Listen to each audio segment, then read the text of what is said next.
Hello, bridge builders! I'm here with some exciting news. The first volume of interviews is now available on Amazon.com. The link can be found at eatlunchandboardgame.com. I promise that all proceeds from sales of this book will go right back into this podcast and channel.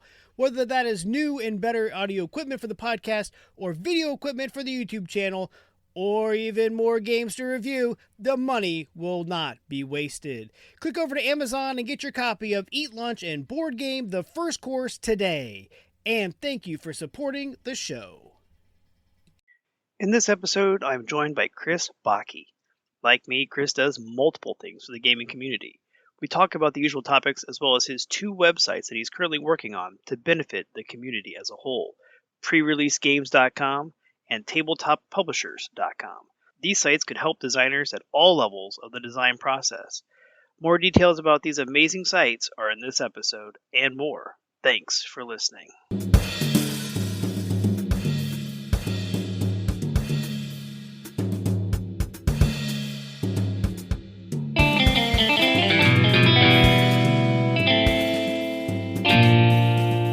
All right, welcome back to Eat Lunch and Board Game. I'm your host, Adam Collins. And with me today is game designer and entrepreneur Chris Backe, calling in all the way from Birmingham, England. Chris, how you doing? Pretty good, buddy. Good to see you. Good to see you. So we just found out we're both from Indiana originally and both left that wonderful state. So, for good cause too.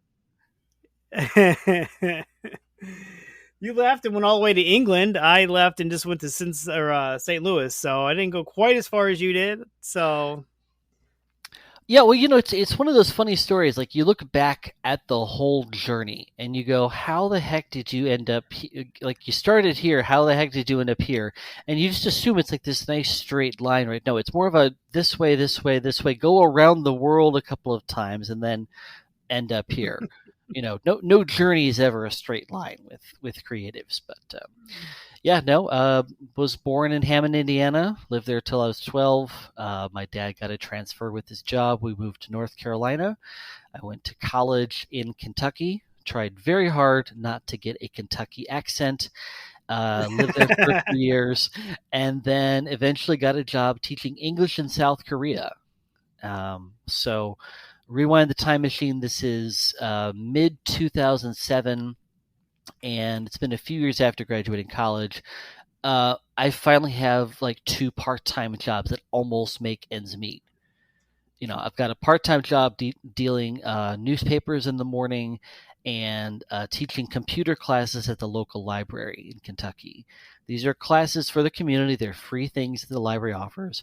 And they started from, ladies and gentlemen, my name is Chris. Welcome to the class. This is a keyboard. This is a mouse. This is a monitor. This is a hard drive. This is Computer Basics 101 for people that were literally afraid to turn a computer on. "Oh, no, I don't want to touch your computer. I'm going to break that." "Ma'am, it'll be all right. You can just push the big button." "Oh, no, I don't want to be in fault if I break it. You turn it on. Go on." Okay. Push the button. Obviously, nothing happens, but, people are just so afraid of tech, and this is their way to kind of get used to it. But, yeah, no. Got to teaching English in South Korea. Did that for about 5 years. Met a girl. Got married. And then we started being expats and nomads in 2013. Lived that life for almost a decade. And then earlier this year, settled down in Birmingham, England to just enjoy life and stock up on game stuff for once. So that's quite an incredible journey. I just I graduated college, moved to Chicago, and then got married, moved to St. Louis. So a lot shorter, not nearly as world traveled as that as you. So, but one thing that we do have in common is we tend to do a lot for the gaming community, or be involved with it as much as we can. You're a game designer. You started playtest group on Discord and all kinds of other things. What all do you do for the gaming community? How long do we have? No. Hey, my podcast. We can cut this in two if we have to. Yeah, no. So I co-created the virtual playtesting Discord group with Ian Brocklebank. And that really started after the lockdown started, and we both realized that the physical groups we enjoyed going to weren't going to happen, weren't coming back anytime soon after lockdown started. We had a great template in the remote playtesting group, which was founded from the Playtest New York group, if I recall correctly.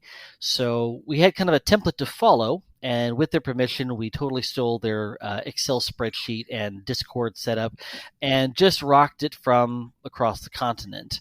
So obviously, the remote playtesting group was great for people on the Eastern time zone, and if that worked for you, then that's great. But like they would meet Tuesday nights at like 9 p.m. or 8 p.m. on Eastern time zone, which is pretty late for the folks across the Atlantic.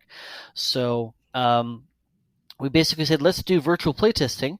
It's basically remote playtesting for people in Europe. So that became virtual playtesting. It's at like 1,800 people now, and it grew really quickly when people realized that their physical groups weren't meeting, and it just wasn't possible to meet with some of the groups based on the time zones. So we started meeting once a week. The community, we work together to make it twice a week now. And even after the lockdowns have ended, even as things have returned to real life, we basically said, as long as people keep coming out, we're going to keep doing this indefinitely, because a lot of people have gotten used to, not just virtual playtesting or playtesting online, but the sense that you can connect with designers from around the world. And that's an incredibly important thing to remember whenever you're trying to, make games. It's not just about trying to please your 5 friends at your one local game cafe or whatever. But virtual playtesting is one of the big ones. I run a website called tabletoppublishers.com, which is basically a big database of board game publishers. And my big problem, like a lot of entrepreneurs start with, their own needs or their own problems they see, and they kind of fill it from there. So with tabletoppublishers.com, I heard people having this problem of, I want to pitch people, but I don't know who to pitch. Or I've got this list of like 200 emails. I'm just going to send one email out to all of them. And you go, what are you thinking, my friend? Because, and they did that just because they didn't want to take the hours and hours of time it takes to really research a company. And honestly, neither did I, but no one else was doing it for me. So I had to. I had put in easily hundreds of hours before even launching this thing to make one kick butt Excel spreadsheet, basically in Google Sheets. And I realized that people were asking for this in the Facebook groups. So it's a one-time lifetime access sort of fee. It's basically the same exact database I use myself, just with personal information and anything said in confidence redacted. But everything else that I learn about a company that's public-facing information is in there. You can search it, you can sort it, you can filter it, and it really helps you think sniper, not shotgun. No, that's a great way to put it. The spray and pray method doesn't always work. Exactly. So last year, actually, it's been that long. I started looking at how newer board games focused on like how do you promote yourself? How do you get a name for yourself before you can get on Board Game Geek, before you can get on Kickstarter? I met up with a guy named Jonathan Plackett, and together we are creating a site called prereleasegames.com. And essentially, this is a site where it's basically Board Game Geek before Board Game Geek will let you get a page. I love the site. I use it all the time. But they won't let you add a game until it's reasonably done. So where do you go to promote your game before it's ready to go? You could create your own website. There's plenty of free options for that, Squarespace and WordPress and all that. But that's a lot like, for a lot of people, that's like a chainsaw through butter. It's way too much. So what we're making with prereleasegames.com right now, and it's live, it's in beta, but for free, you can make a page where you just type in the information. If you've got a YouTube video, just type in or copy paste the YouTube URL. and we'll embed the video for you. If you've got, the details about your game, if you've got a link you want people to go to, if you have a tabletop simulator mod already uploaded, just copy paste the links in, and we make the page automatically behind the scenes. And it's all formatted for you and all that stuff. So depending on how Awesome. proficient, yeah, thank you. So again, that's live now. That's in beta. It's free while it's in beta. Should I go on? No, well, let's stop there. No, absolutely. No, let's just stop there for a second. So pre-releasegames.com is going to could be absolutely game changing. My personal, this podcast, I was trying to figure out how to do a website for this, and then I got hooked up with Podpage, which you could have a free or you could pay for it depending on, your level. And so I paid for it, and they do a very similar thing where I just bring all my links and all my hosting and everything to them, and link to this, link to that, and then it's all preset. And once I just hit save or whatever it is, boom, Exactly. I've got a website, eatlunchandboardgame.com. I don't even have to touch it. It does everything. Every time I post a new episode, whether it's a board game review or an interview, it just automatically uploads it. I'm like, it's got a guest intake form. I'm like, this is great. So Exactly. the fact that you guys are working on this, I will definitely keep an eye out on that. I've got so many games in the queue right now with my business partner. Oh, Just yeah. telling him he was trying to come up with something new, and I'm like, whoa, buddy, we got 2023 completely planned out. Let's Let's get through focus on what we got. first. Yeah, let's get through Exactly. 23 first. So tabletoppublishers.com. I'm going to sign up for that here later today, or this evening. For you, it's already tomorrow. For me, it's not. But that sounds great too. I didn't even know you had those. You didn't even put those in the email. You had a bunch of other stuff. I think I ran out of characters. No. Yeah, the email said too much. No, that is awesome. I'm really excited for the pre-releasegames.com. I work with a lot of people. I'll be sending them that way to start working with their stuff. With Definitely. that. And a shout out to Jonathan Plackett. He has been the guy behind the tech. All the tech stuff you see on prereleasegames.com is 100% him. I have kind of the board game knowledge side of things and perhaps the community side of things, but Jonathan is the man for the tech. If you need a website built, go reach out to him, seriously. I think everybody could always use help on that. Exactly.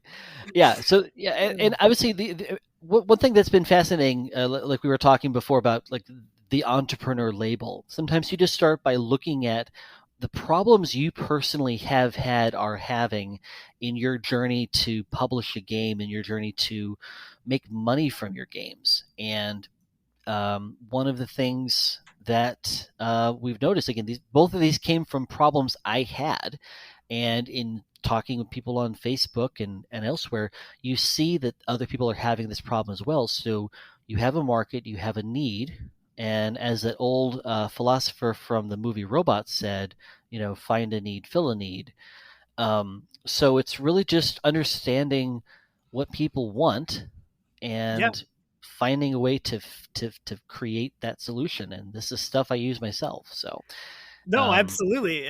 My friend who's been on the show a couple of times, Joe Slack, in his last book was like, find your niche.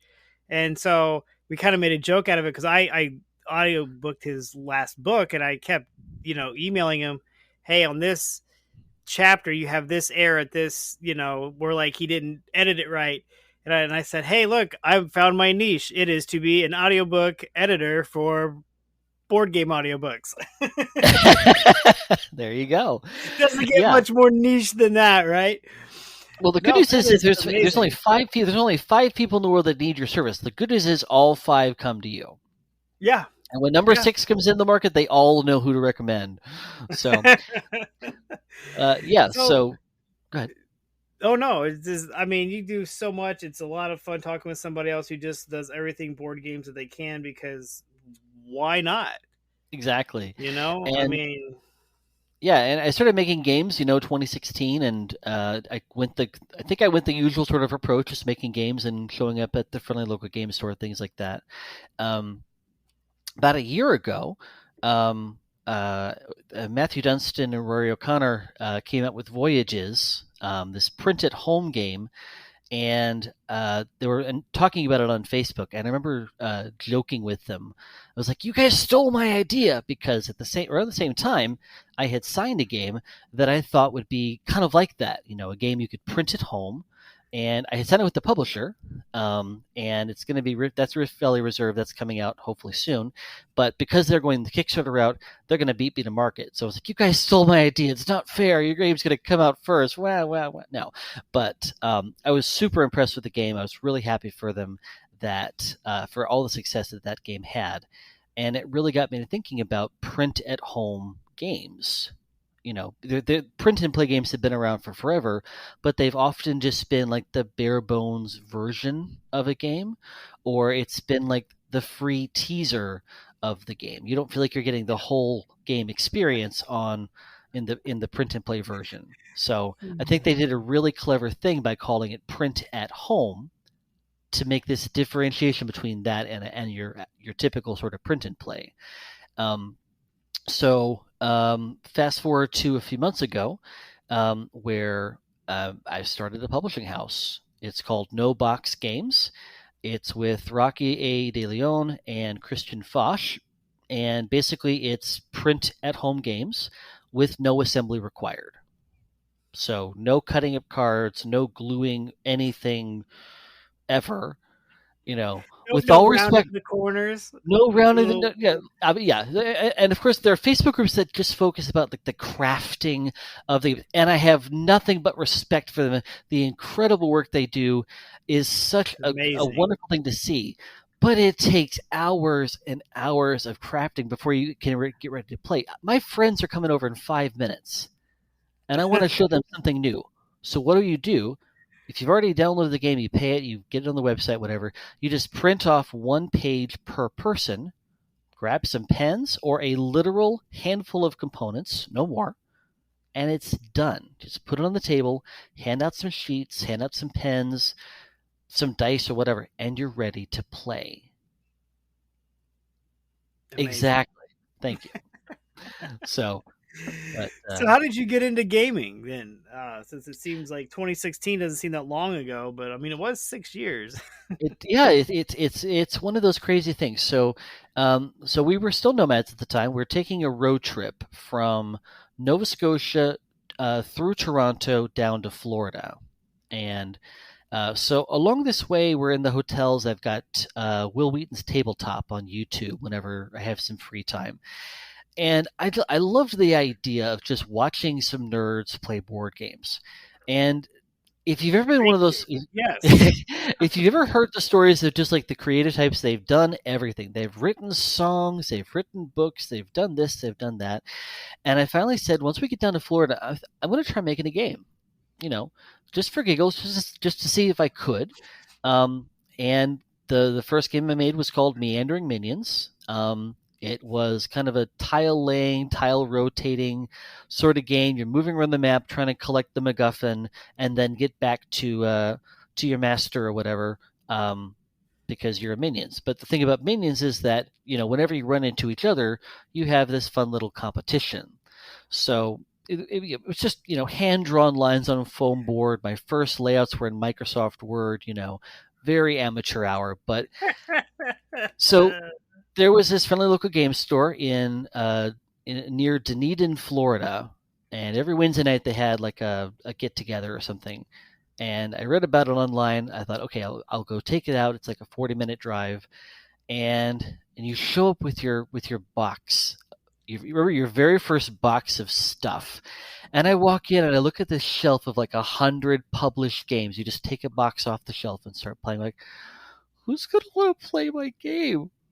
They've got all these amazing looking games, and I've got hand-drawn permanent marker lines on a foam board. Who's going to want to play my game? And I almost just walked right back out. Seriously, yeah. But yeah, so we sat down. I badly explained the rules. People almost understood them. Is there any other way to explain them the first time? Uh, no, but No. people liked it. They had fun. They thought it was hilarious that they were moving their people around and trying to battle other minions. They had some good thoughts and feedback, and I said, well, if you guys are going to be here next week, I will be here with the new version. They were, and I was, and life proceeded from there. So. It's all about iterations. Exactly. So over the next few years, I play tested as we continued being nomads around, primarily around Eastern Europe, and playtesting is really slow sometimes. It was really kind of frustrating at times, but I kept developing games, kept going to game nights, and just connecting with people wherever I could.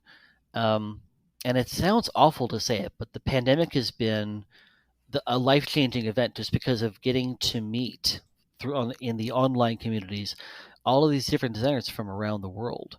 So No, I totally can second that. I started this podcast over the pandemic. I kept saying I'm going to do it. I'm going to do it. I'm going to do it. And then I'm sitting at home and I'm like, I literally have no reason to not do it now. Like exactly. I've got to do it. And I've talked to people all over the place. And like you said, the pandemic has been shockingly helpful. Yeah. Well, if nothing else, one thing, and this isn't board game related at all, but I remember hearing people talk about how now that they're home and they're locked down and either they can't work or they have to work from home, it has when it all started, it forced people to reevaluate what they were doing with their lives. And it forced them to consider, why am I getting up at 5 a.m. in the crack of dawn, driving an hour and a half to a job I don't like, to barely make enough money to live in a house I don't get to spend most of my day in, you know. And I think it really caused a lot of people to just reevaluate everything. It's going to be one of those once in a generation effects that has changed everything about what we do and how we do it. But in terms of being able to connect with people, playtesting turned into it's now a 4 night a week sort of thing. Virtual playtesting meets Mondays and Thursdays. Remote playtesting is Tuesdays and Saturdays. And Joe Slack, you mentioned him earlier. He does a once a month group. I think it's the second Sunday. Look up his group if you're looking for another place to play to. So that can be a fifth night a week. Break My Game meets almost every night of the week, or almost every day of the week, different time I zones. forgot about that one. Yeah. So yeah, you can theoretically play test your game with other designers almost any day of the week in multiple different time zones and different groups. They all have different rules, of course, but you can do this now in a way that didn't exist 3 years ago. Isn't it amazing? Like, so I've got young kids that the pandemic with the put your order in, show up, curbside, we'll throw it in your trunk. Like, where was that when my 10-year-old was little? He'd be asleep in the car and I'd need to run to the store and I'd have to wake him up, go into the store to get my 2 or 3 items I needed, go back. Then he cries the whole way home. Like, man, this is stupid. Now I put the order in on my phone or computer and drive there and text here, and they bring it out, put it in my trunk, and nobody has to wake up. Nice. It's like, this is crazy. There is some good that has come from the pandemic, a lot of bad, obviously, but man. Yeah. Oh man, yeah. What it has changed, and like you said, made people look at what they do. I got a different job over the pandemic. Quit one job, started another. So I agree that it's been a crazy 2 years ish, 2.5, whatever we're up to now. We're in pandemic land where the time is made up and the points don't matter. Yes. You always say before the pandemic, and then you realize, oh my God, I haven't done that in 3 years. What the heck?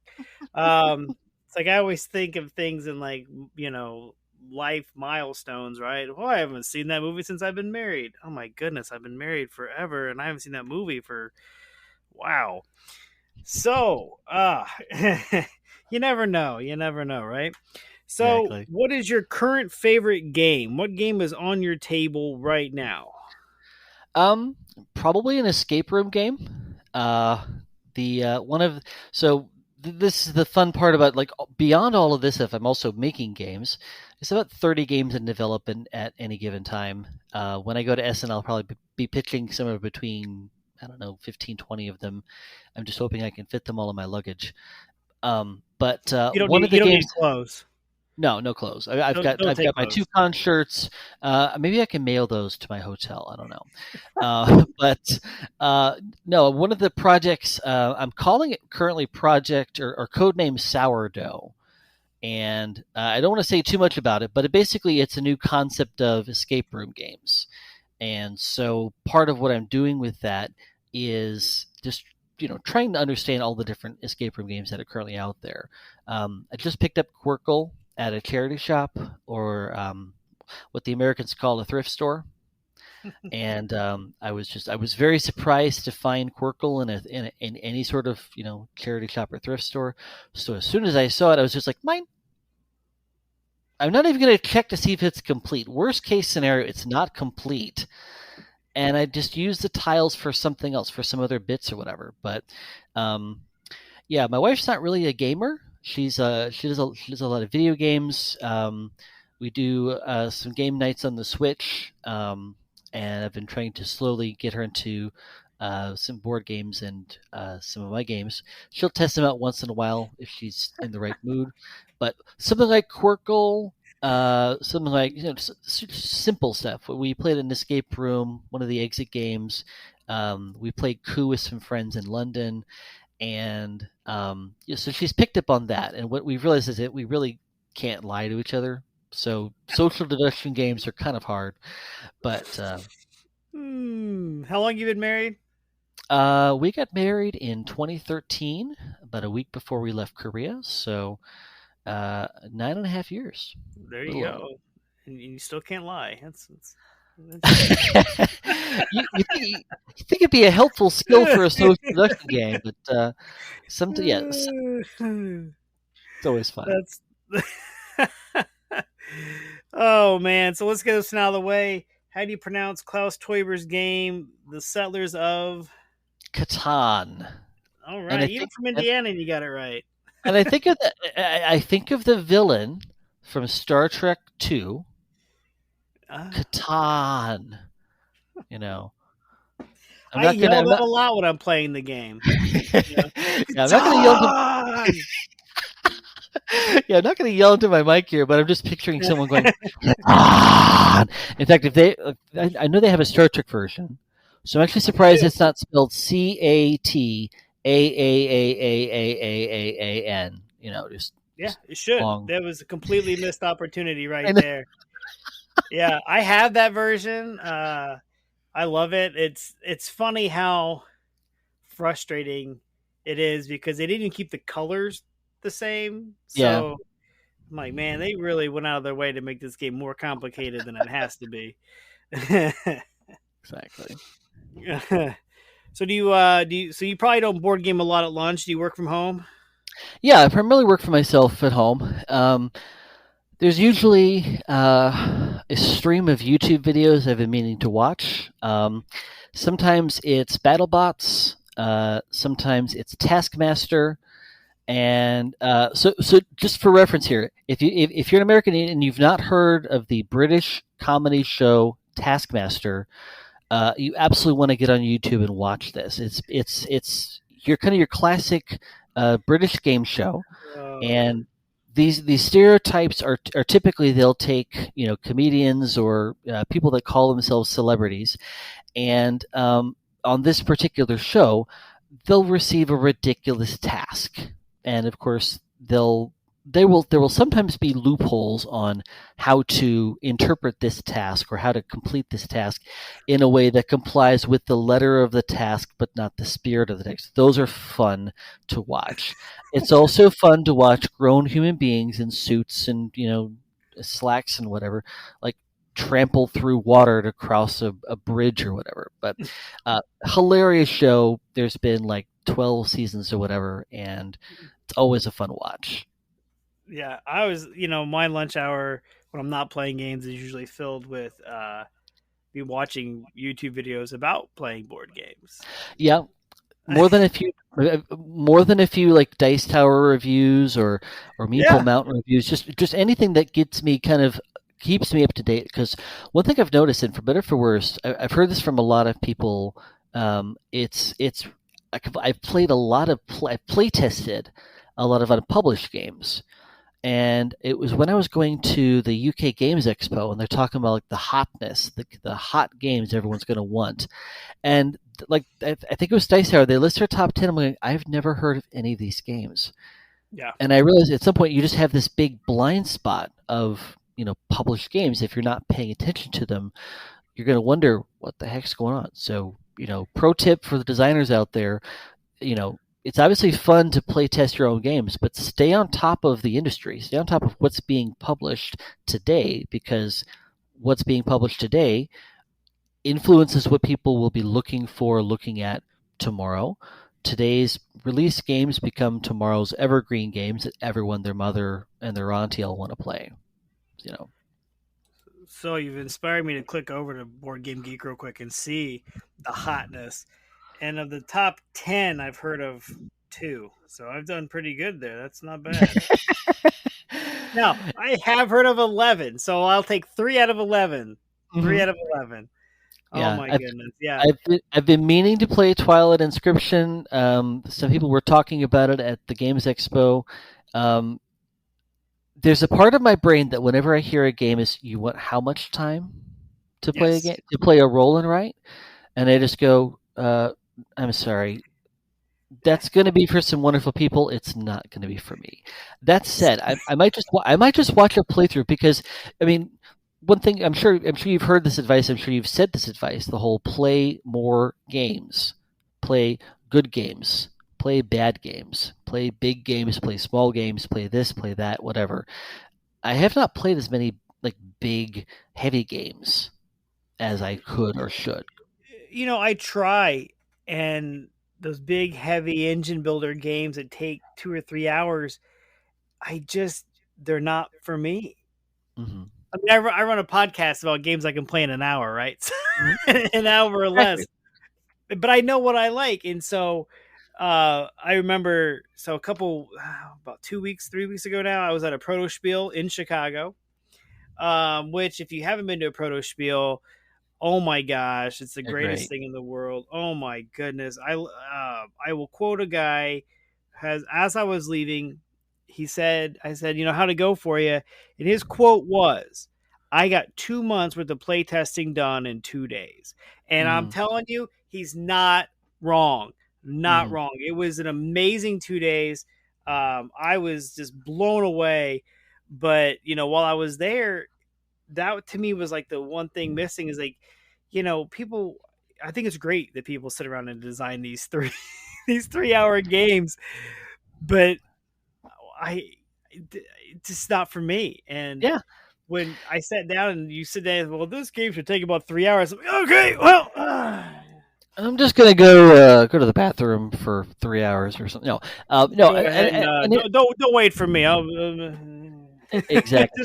and I think one of the things designers forget sometimes is, like, I don't want to call it a mistake, but it's kind of a thought process. People start with a gateway game, and then they ought to go to a gateway plus game or a medium game, and then they ought to go into a heavy game, to which I say, play whatever interests you.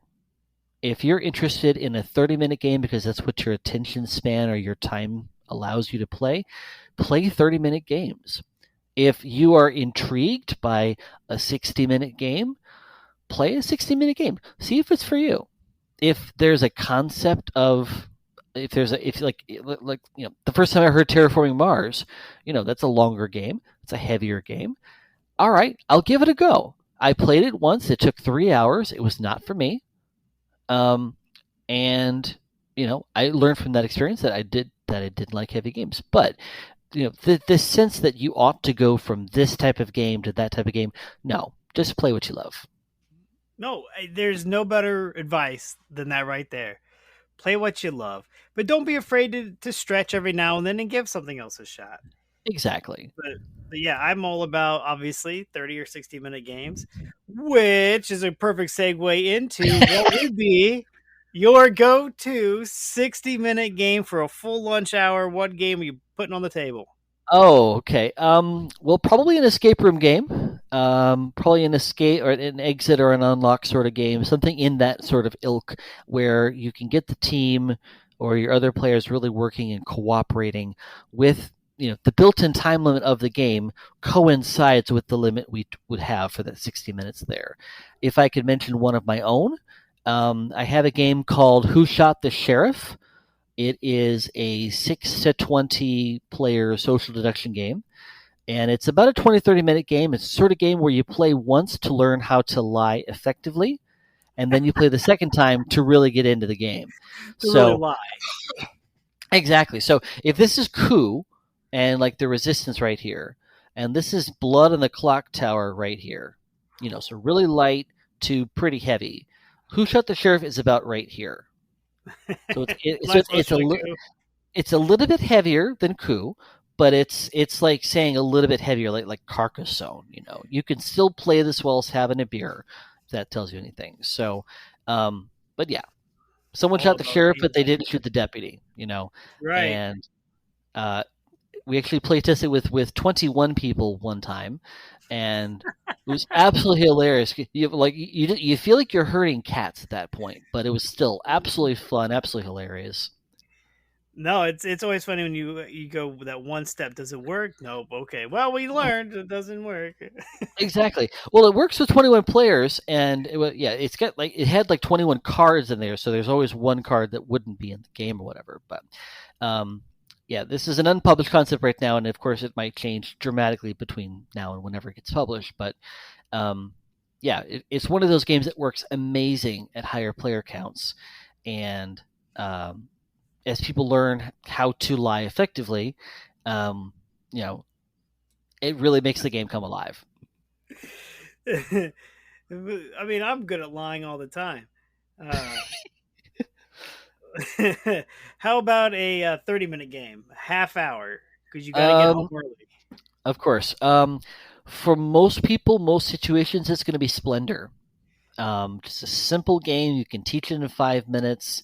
You get the Yeah. nice clickety clack of the poker chips. It's a super simple concept. It doesn't require any real math skills. It packs up in one of the best vacuum form molds I've ever seen in a board game. Everything just fits in its place. There is extra space in the box, but I'll forgive it for having the mold be so perfectly designed. Um, if it's going to be one of my own, I'm going to bring Kill Your Darlings to the table. So, with all respect to the classic Stephen King quote, Kill Your Darlings, this is a pure take that game where your goal, wait for it, is to kill your opponent's darlings. You'll have goals that as you're playing, you'll have goals that you want to keep your darlings alive, or you'll want to kill your opponent's darlings and things like that. But super quick card game. You lay out some darlings, you set out some goals, and you're ready to play. Fits in like a coup size box. $10, $20 price point, hard to beat. Exactly. So how about a hidden game or hidden gem game, a game that you don't feel gets enough attention? I think Mazescape gets my vote for that one. I first saw someone playing it last year at Essen, and I was staying with like three other gamers, and it's like 1 a.m. And we're at that point on Thursday night where everyone knows we really should get some sleep now. We've been talking and having fun and drinking and whatever, and we've already played some games. We had a full day at the con. These are three other designers that I'm staying with, and it's 1 a.m. We really should be getting to bed. And this guy breaks out this little tiny box called Mazescape. And he's just sitting there, like, unfolding these sheets of paper in this, like, pencil-like thing with no lead in it, no graphite. And he's just tracing the paths on this maze. I'm like, what's what's going on? I don't get it. So he unfolds the sheet, he refolds it, you unfold the thing some more, and it's obviously a maze, so you're just trying to get to the end of it. But it's such a clever concept that every time you fold a sheet down or fold a leaf out, it changes the configuration of the maze where you can go. And for something like for each little fold out brochure, you can put in your back pocket if you need to. The box of like 10 mazes is like $12. It's an amazing little game. It's not really hidden, but it's super simple. It's one of those things you can show anyone. You can entertain a 5-year-old with it, most likely. I'm pretty sure I got a promo of that in some weird game magazine that I got. Okay. And it was like a little thing. So as soon as you started talking about folding, I'm like, I know what you're talking about. I'm like, Yeah. Mazescape. And then you're like, you fold. I'm like, oh, I had like a little weird 4x4 that kind of Mm-hmm. folded up all weird. Yeah, that's Yeah. hilarious. Now I'll have to definitely give that one a look. Yeah, and one of the other ones, it's not a hidden game anymore, but the Micro Macro series, and I think I'll come back to the Mazescape, if only because with Micro Macro, you've got to have the whole big table to play, and you really, really need to have good light and that magnifying glass. Yeah, Because yeah. some of the stuff's just Oh tiny, man. and oh my goodness, I saw Oh this at Essen the other year, and I'm thinking, and they've got a nice spread out. It's got great lighting, but it's still like you're looking over and you're trying desperately to find the thing, and you're going, I'm going to hurt my eyes by doing this. yeah. It's my feeling. I'm just trying to find the hot dog. And Exactly. you're like, it's going to be about quarter of an inch, but it's going to be in there somewhere. And you've Exactly. only like I can't remember how many square feet that Mm. board is, but oh It's a man, huge thing, and that's yeah. So again, I come back to the Mazescapes because you don't need a huge table for that. You'll fold and unfold the thing as you go. It has the same satisfaction of feeling like you've completed the thing without the eye strain and without the enormous amount of table space needed. no, I'll give that one a shot. Yeah, I like the idea of it with the folding it over and following it around the curves, and so no, Definitely. I always forget about that one. So it's a good thing you mentioned it. Now I'll go buy that and try to explain to my wife how it wound up at the house. I don't know where it came from. So Kickstarter, we kind of talked about this before we started recording. Are you a backer, creator, both? Right now, well, I'm going to be for the first time in October a creator. We've got the first game from No Box Games coming out. This is going to be a new publishing company. I'm starting with Rocky A. De Leon and Christian Foch. And with No Box Games, we're basically making print and play games with no assembly required. So it's a print at home sort of game that everything that you need to play just comes in a single PDF file. You print it off, you grab a literal handful of components or less, which in this case is right now is just one pen per player, and you're off. One page per player. One page, one pen. I think I can handle that. Yeah, there's a second page you can print off if you want like a fancy little shield. If you've got books around the house, you can pull it off. It really makes the whole scene of it come together. But yeah, that'll be coming October 15th, and it's called Spies. It's a hidden movement game with deduction. You're all spies. You've infiltrated the ambassador's mansion. You get the note that you're not the only spy there, so you start tracking the player on your left. And every round, you're moving around the mansion, you're completing missions, you're sabotaging missions, and then you're asking your target a question about where they are. And one of the ways you're going to score points is by tracking where they've been, by sabotaging their missions. But also at the end of the game, you'll get to ask them, are you in, you're in the main bedroom, or you're in the lobby, or whatever. And the closer you are to their actual location, the more points you score. So at the same time, the player to your right is tracking you. So you want to both avoid them while trying to find your target. So Christian Foch has done an amazing job on the graphic design of it and the video of it. And Rocky is going to be helping out a lot with the Kickstarter side of things. So It's a nice little Three Musketeers sort of team. I'm really jazzed to be working with them. But now that I'm no longer a nomad, now that I actually have I have a proper calyx, okay, and as soon as I got that, I have some space, so I will definitely be looking for some games to back. I really enjoy easy to learn games, easy to play games where the player interaction comes out in a new, fun way. I love interesting decisions, and definitely gonna be looking and trying to keep up with what's happening on Kickstarter more now. Excellent. Well, and your pre-releasegames.com is probably going to help you out with that a lot. Oh yeah, yeah, and again, for any designers that are looking for a place just to get their game online, it's free while it's in beta. There'll be a freemium model once it goes out of beta, and it's all meant to help you kind of build that publicity for your games before you can get the Kickstarter page up, before Board Game Geek and whatever. No, I'm going to definitely take a look at that. We got another game. Well, we got our next 3 games are pretty much ready to go. Nice. Yeah, gotta keep my partner focused because he'll tend to just keep going and going, and I'm like, whoa, we can only do so much. But yeah, we got at least the next 2 games ready to go, and I got a book in there in the middle, so we'll see what Nice. all we end up. We'll see what ends up happening and in what order. But we got a lot of it going on.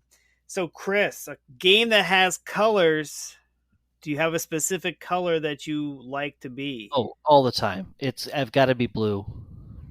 I don't care if it's like a teal or a cerulean or it's just a shade of blue. And the good news is most games have, a blue of some kind, so that's never a problem. The only problem is when someone else thinks they're going to grab the blue piece before I do. And you have to have the game before the game to who gets to be blue. That's where rock paper scissors comes in. But yeah, no, it's not that big a deal for the most part. It's just it's easily my default color. Growing up, my brother Matt was green. My sister Laura was pink or yellow. My brother Andy was usually red. And so it all kind of worked that way. And if you've ever grown up in a house with more than one kid, there's often a need for like a color code sort of thing. It's funny. I had 2 siblings growing up, but we played a lot of Monopoly, so we just kind of fought over the car and the battleship. Mm-hmm. And we played a lot of Clue, which doesn't really matter what color you are because you're just kind of moving around anyway. Mm-hmm. Those were like our 2 big games. And so we didn't have a lot of color problems, but I definitely would have been red. My sister would have been like that purple or green maybe, and I have no idea what my brother would be. Yeah, Just I think bad. I think Monopoly. I was usually the thimble. Sometimes sometimes like the carousel horse. And then pieces just got lost. And you're very thankful that there's 8 of the pieces in the box. And Yeah, of course, absolutely. only 4 kids, so even if you lose a couple of them, you still got a few more to go around. But yeah, we played a lot of Monopoly growing up, and I was a big fan there. And if you look it up in the rule book, this is a real rule in Monopoly. If the person doesn't claim their rent before the next player rolls the Oh dice, yeah, you don't they pay. get off. Yeah, they get off scot free. So if you ever want to play Monopoly and you just want to screw a sibling, you just have an alliance, and you either, depending on whether you want them to make the money or not, you either hold the dice in your hand and leisurely just shake them Just around. a little too long. Exactly. Or if you really don't want them to pay, you roll the dice fast, just to make sure. I'm sorry, I've rolled the dice. You should have Yeah, invested. Faster. Now, of yeah. course, this is us being like kids and 10 and 12 or whatever. But I'm not saying I would do that as an adult, but I'm not saying that. So, I will tell you straight up, I will still do that to this day. I will still do that right now. If I don't want you to have that money, I will roll it so fast. Oh, I think you'd I love Kill play. Your I Darlings. play. I played Monopoly for blood, So there's no love lost when you play Monopoly. Oh my. We've always played it that way. My siblings and I. Clue, not so much. Clue would it wasn't nearly that violent, but Hmm. Monopoly was always played for keeps. Nice. Yeah, we didn't have Clue growing up. In fact, funny story. So on the Nintendo Switch, one of the titles you can download is called 51 Clubhouse Games. And it's just, one title, one thing you buy, and it's got all the little games on the inside of it. And this is stuff like checkers and chess and backgammon and a whole bunch of other classic games you probably had. And they've adapted it to the Nintendo Switch format for shorter length times. But we got this, and we played backgammon. And we didn't have backgammon growing up. I had never played backgammon growing up. So it turns out my wife is really good at backgammon. And I use it, like, when it comes to game design, I use backgammon as an example of a game that is almost like it's nicely in the middle of the luck to strategy spectrum. On the perfect Yeah. information, perfect strategy side, you've got chess, right? On the perfect luck, no strategy whatsoever, you have Candyland. And backgammon sits nicely in the middle here. You've got the dice rolls, you've got the strategy of where you want to move and how to protect your pieces. And, the dice can still screw you over if, they're just going to be bad about it. But given the average of die rolls, the more strategic player will usually win. But the dice gives me a chance to catch up from behind after Laura's, captured like 3 of my pieces in a row. Not that I'm Smash him bitter on or the anything. bar. Exactly. Not Send that him to I'm the bitter or bar. anything, but yeah. No. Uh, But I yeah. always refer to backgammon as the game on the back of the checkers board. Okay. Yep. And what's cool about this title is that, like, growing up, did you play Chinese checkers? I didn't play backgammon either. I recently have taught myself backgammon, and I play it a lot now because Mhm. it is such a fun game. But Chinese checkers is one that I never learned, and I've been meaning to find a Chinese. I keep thinking I'm going to find one at a consignment shop somewhere for $2, but I can't. Yeah. Well, keep up the looks at the thrift stores or whatever. But the version I grew up playing had each person had 10 pieces, just a little pyramid that was 4 tall, and you're trying to get that to the other side. And the Switch game just has it as a team of 6, so a pyramid that's 3 tall, and it shrinks the board size down considerably, such Yeah, that you get that. So what I mean, and it was one of those things where you go, huh, okay. And then I remembered, why did they have to do that? Oh, yeah, that's right. A full game of like 10-person Chinese checkers can take 30, 45 minutes, especially at a higher player count. If you're playing this on the Switch, you probably want this to be an engineered length of game, 10 to 15 minutes most likely.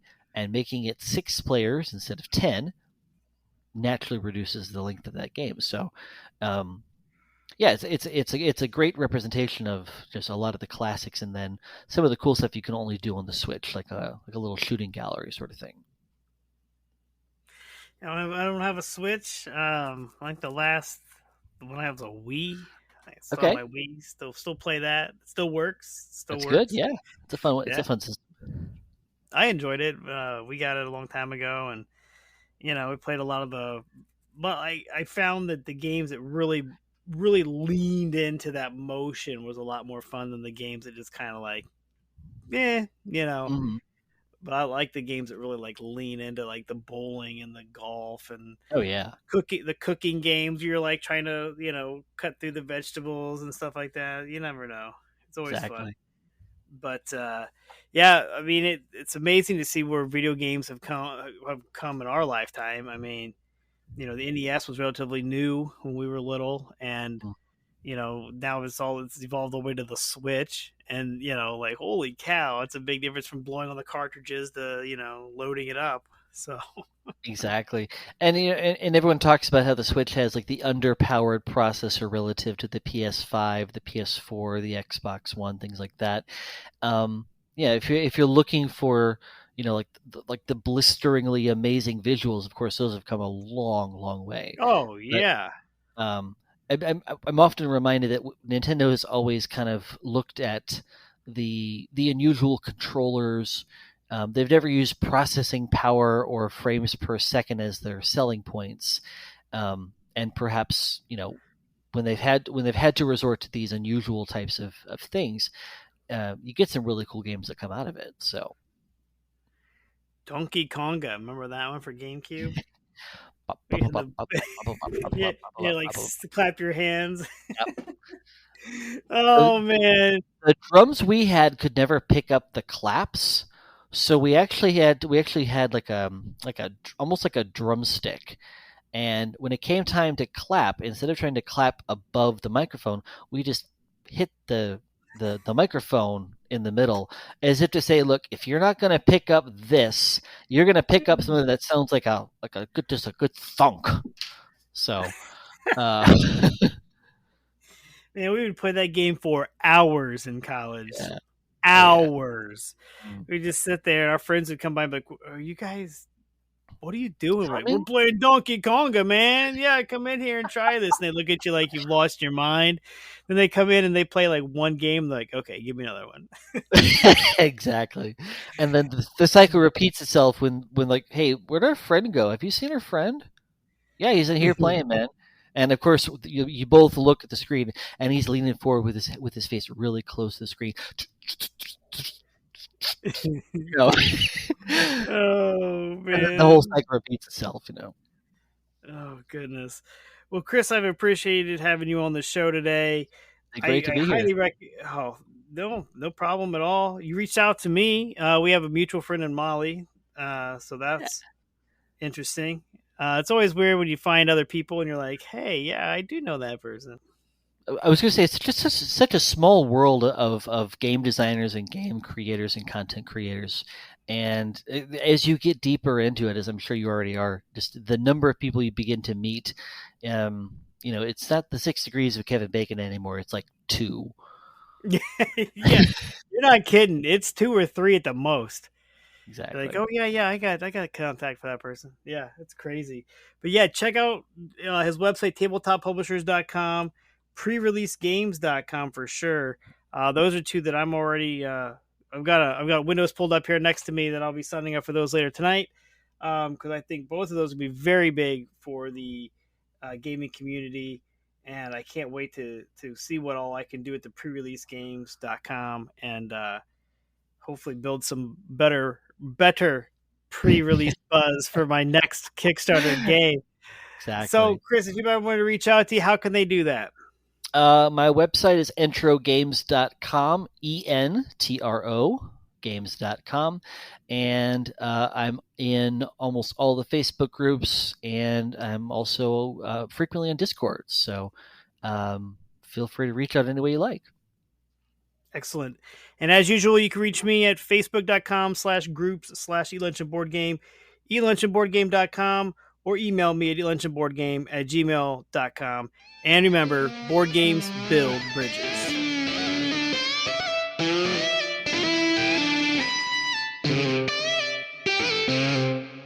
Stay in tune with all things sports around Indiana and the nation with the Crash Course Podcast. Each week, we tackle the big storylines from the world of the Colts, Pacers, and the Indiana college scene, while also keeping a pulse on the nation. We record live weekly at twitch.tv/3C Media and can be found on YouTube, Apple Podcasts, Google Podcasts, Spotify, wherever podcasts can be heard, you can catch the Crash Course Podcast. When you're gaming, why not be comfy? Go over to supportplayer.org. Click on the cards, pieces, and dice to get some merch. These t-shirts are some of the most comfortable I have ever worn. That's supportplayer.org, and there's a link on eatlunchandboardgame.com.